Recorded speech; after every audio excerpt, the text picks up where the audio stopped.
I'm back. I'm so happy.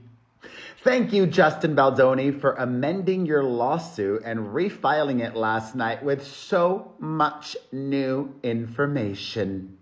In a 150-page addendum, Baldoni details everything that Woody Allen apologist Blake Lively did, including previously unseen communications between him and the B-list actress. So, where we left off, Taylor Swift's bestie was rewriting and attempting to rewrite even more of the script, even though she wasn't the screenwriter. He sent her that very long voice message, which I covered a while ago now. No need to rehash that. We've all heard it, and you've seen my thoughts.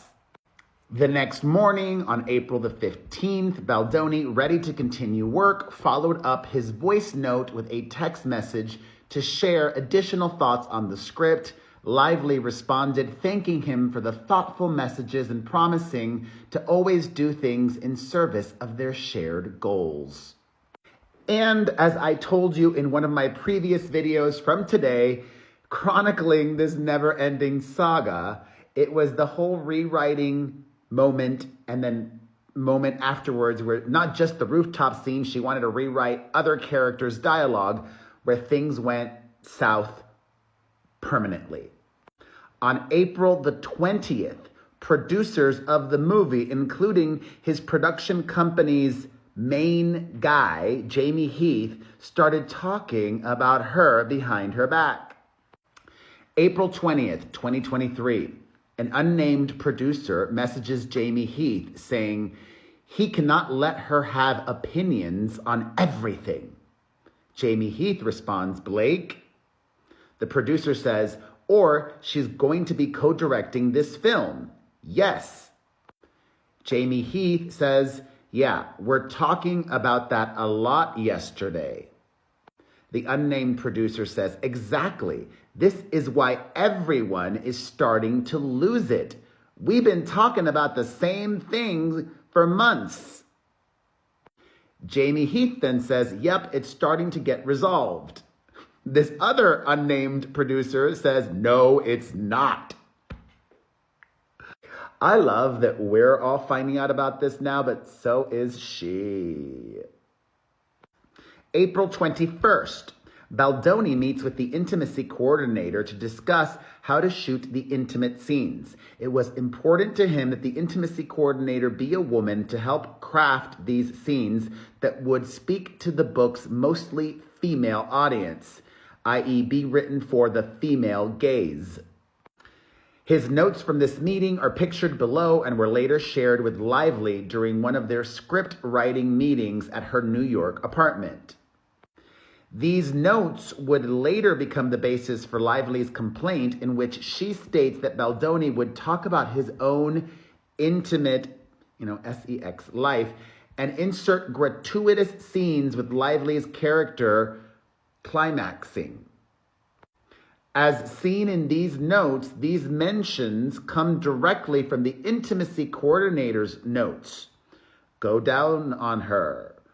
Orgasm. Foreplay, the CLIT test. Ideally, these conversations would have taken place directly between Lively and the intimacy coordinator, as Baldoni had requested. However, Lively declined to meet with her, leaving Baldoni in the less than ideal position of having to relay these notes to Lively in her penthouse. These are Justin Baldoni's notes that he took after chatting with the intimacy coordinator. April 22nd, in preparation for a lift scene in which Baldoni's character would lift Lively's character, Baldoni reached out to his personal trainer, a close friend of Lively's, to ask what Lively weighed so that he could train his back muscles for the scene. This was important to avoid injury, not only to Baldoni, who has suffered from lifelong back injuries, multiple bulging discs, and chronic pain, but also to Lively if the lift could not be completed successfully and safely. Lively would later claim in her complaint that this scene did not exist. However, as evidenced by the script pages and also a video in which Baldoni is rehearsing the scene with a body double. The scene was very real. And then there's no going back. From April 22nd to April 25th, that's when Baldoni was summoned by Lively to her penthouse and greeted by Reynolds, who swore at Baldoni and accused him of fat-shaming his wife. "How dare you effing ask about my wife's weight? What's wrong with you?" The tone from Reynolds and Lively was so aggressive that Baldoni felt he had no choice but to offer repeated and completely unwarranted apologies for what was a good faith and reasonable question to his trainer, not to Lively. Reynolds demanded that Baldoni remove the lip sync entirely. They remind us that in February, Baldoni reassured her that she did not have to worry about her body. I remember that from a previous video today. In fact, it was Lively who insisted that she be fit for the role, despite Baldoni's assurances. In the meeting where Baldoni was aggressively confronted by Reynolds and Lively, Lively told Baldoni that if he could not get on board with how she works, he still had 2 weeks to recast her. As Lively well knew at the time, it would be impossible to recast her without incurring millions in expenses for a film that was already half shot.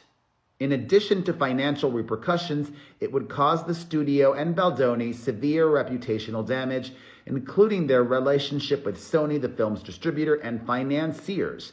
Thus began a pattern of demands by Lively and acquiescence by Baldoni. He opted to get on board for lack of a viable alternative. That same day, April 25th, the line producer on the film shares concerns about the ballooning wardrobe budget resulting from Lively's takeover, stating that it was, quote, way more than she had ever seen wardrobe go over budget with the initial spend. As mentioned in the complaint, the wardrobe budget ballooned. There's an email from the line producer saying wardrobe budget for spending is $185K. To date, they've already spent $615,000. Quote, they had to reshop everything for Blake after creative changes, but it's a lot of money. I trust them, of course, but wanted to keep you all posted as this is way more than I've ever seen wardrobe go over budget with the initial spend. And that's not the end of it. There is still so much more to get to, and I will be giving it to you. Stay tuned. Later today, I will be back in just a little bit. And make sure you're caught up on all my previous videos. Merry Christmas! Merry Blakemas! Thoughts on what we have learned in this video? Let me know in the comments section. You know what to do. I will be responding to you. And as always, thank you so much for your support. Mwah! See you in a bit.